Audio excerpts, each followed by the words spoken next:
My name is Tamara, I'm a preschool teacher from Slovenia, and on this channel I'm documenting my journey as a teacher. Today you're going to learn all about my biggest mistakes as a first-year preschool teacher, so don't forget to subscribe and keep on watching. Hi everyone, welcome back to this channel. I hope you're having an amazing day. Today, as promised, we're going to talk about my 5 biggest mistakes I did as a first-year preschool teacher. So, number 1, I think this is the biggest mistake I did, not asking for help. As I started out, I really wanted to do everything on my own to prove to everyone that I was the right fit for the job, that I'm the right person to do this job.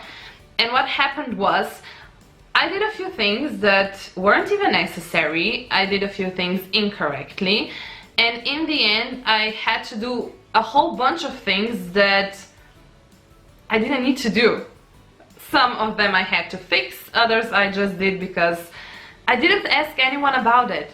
So my first advice is, don't be afraid to ask for help. Ask your colleagues, okay? They will gladly help, at least in my case they did, after I finally started voicing my questions. So, the second mistake is not being confident enough. As you start a new job, no matter the job title, it can be a little daunting. You're thrown into a new environment, you don't know anyone, and you can get a little nervous, at least I did, because as a teacher, you're thrown into a mix of parents, children, and colleagues. They all come from different backgrounds, they have different expectations, and even though I know I was trained to do this, to be a teacher, to teach, it's still a bit nerve-wracking. In my experience, I didn't have as many problems with my colleagues or children. I think I was quite confident in both of those fields, but when it comes to discussions with parents, that's where I got a bit intimidated, a bit scared, because whenever a parent approached me, I always felt like they were judging me, they were assessing my way of teaching, and I almost always got the feeling that they don't trust me because they were questioning a few things that we were doing. Even though I know that I was doing the right thing, still, whenever someone doubts you, it doesn't feel okay. And as the year went on, I learned to believe in myself. I was trained to do this job, and when I wasn't that confident in certain fields, I tried to read more about it. The third mistake is being too ambitious. I am a very ambitious person by nature, so as I was planning my first year of activities, my first lesson plan, I wanted to do a whole bunch of things.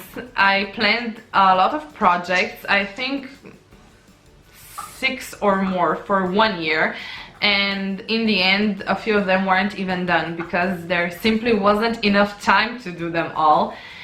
And my advice would be to first get to know your kids and then do simple activities, do 1 to 3 projects, and just be attentive to what your kids really need to learn, what skills do they need to develop, and trust me, your lessons are going to be far more interesting and the kids will remember them better rather than you doing a whole bunch of projects and getting lost in each one of them because you're doing them very quickly so you can get all of them done, basically. Okay? The fourth mistake is not investing enough time in your personal and skill set development. Let's say that as you finish college and you get your degree and you become a teacher, you learn a lot of new things and your formal education at that point is completed. But you still need to learn a whole bunch of other things, which you can only do if you invest the time to read a book, read an article, watch a video maybe, something that you learn and not only your kids, because in that way, and I think that only in that way, you can become an even better teacher, you can improve your skills, and that was something that I failed to do in my first year. I planned on it. I said I was going to read an article every month or a book, and it didn't happen because I was so overwhelmed with all the other things I was doing. So planning activities more than necessary.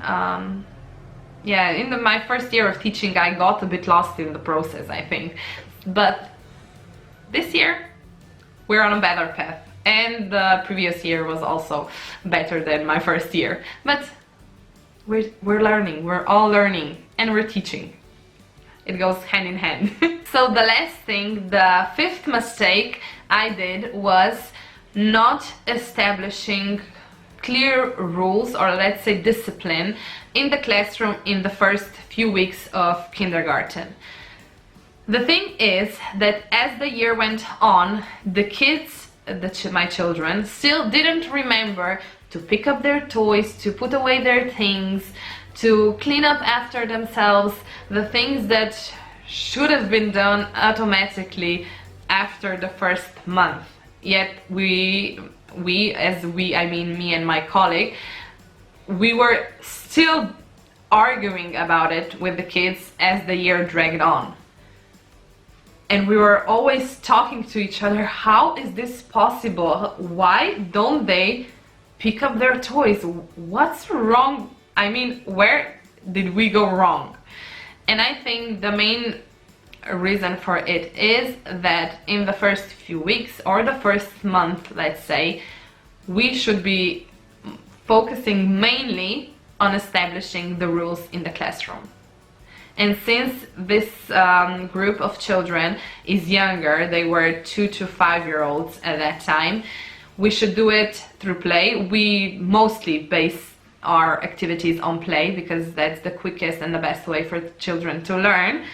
But we should have invested more time into those activities and not do other things. But first, let's all learn what our classroom rules are. Because then, like I said, the year went on and we still needed to explain the same thing over and over again. As you're done playing with your toy, please put it away to the spot where you got it. But no, we're still picking up toys after them. I think that's it. I'm sure I did more mistakes than these that I pointed out, but I think we all did. And if you want to, you can write down in the comments below, if you're a teacher, what you think your biggest mistake was as you started out teaching. So we can get a discussion going and we can all learn from each other's mistakes.